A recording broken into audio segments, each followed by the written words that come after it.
എടോ CPM-കാരാ, നിന്റെ PM ശ്രീ ചവറ്റുകുട്ടയിലിടുമെന്ന് പ്രഖ്യാപിച്ച വേങ്ങരയിലെ സ്ഥാനാർത്ഥി വലിയ ഭൂരിപക്ഷത്തിന് ജയിച്ച സംസ്ഥാന മന്ത്രിസഭയിലെ മന്ത്രിയാണ്, കൌൺസിൽ ഓഫ് മിനിസ്റ്റേഴ്സിൽ ഒരാളാണ്. നിങ്ങൾ ആ ഒപ്പിട്ട കടലാസ് കീറി അറബിക്കടലിലോ ചവറ്റുകുട്ടയിലോ ഇനി ബംഗാൾ ഉൾക്കടലിലോ നിക്ഷേപിക്കാനുള്ള തടസ്സം എന്താണ്?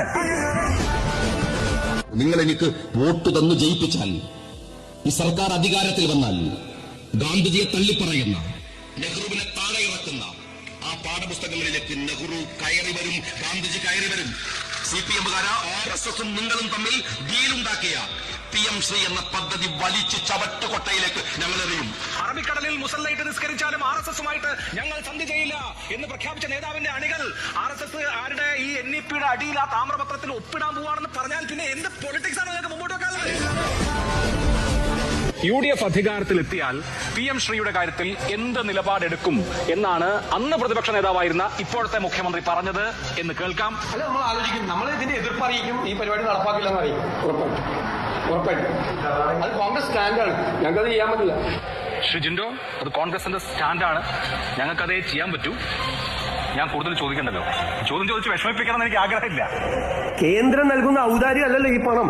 നമ്മൾ ഈ പണം നമുക്ക് വേണ്ടേ? ഫണ്ട് വേണം എന്നുള്ളത് കൊണ്ടാണ് ഈ പദ്ധതിയിൽ ഒപ്പിട്ടത് എന്നിപ്പോ പറയുന്ന മുഖ്യമന്ത്രി അന്ന് അതേ വാദം പറഞ്ഞ വി ശിവൻകുട്ടിക്ക് കൊടുത്ത മറുപടി കൂടി നമുക്കൊന്ന് കേൾക്കാം. മുഖ്യമന്ത്രി ധനകാര്യമന്ത്രി പറയുന്നത് കേരളത്തിൽ ഒരു സാമ്പത്തിക പ്രതിസന്ധിയിലാണോ? വിദ്യാഭ്യാസ മന്ത്രിക്ക് സാമ്പത്തിക പ്രതിസന്ധിയാണ്. കിഫ്ബി മുഖേന മുഴുവൻ വിദ്യാഭ്യാസ സ്ഥാപനങ്ങളും അന്തർദേശീയ നിലവാരത്തിൽ എത്തിയെന്ന് പറയും. അന്തർദേശീയ നിലവാരത്തിലേക്ക് പിന്നെ എന്തിനാണ് ഇങ്ങനെ ഈ സർവൈകളുള്ള ഈ പണം എന്തിനു വേണ്ടിയിട്ടാണ്? ശരി, അപ്പൊ വളരെ വ്യക്തമാണല്ലോ. ഇപ്പൊ പറയുന്നു ഫണ്ട് വേണം, പണം വേണ്ടേ എന്ന് അദ്ദേഹം ചോദിക്കുന്നു.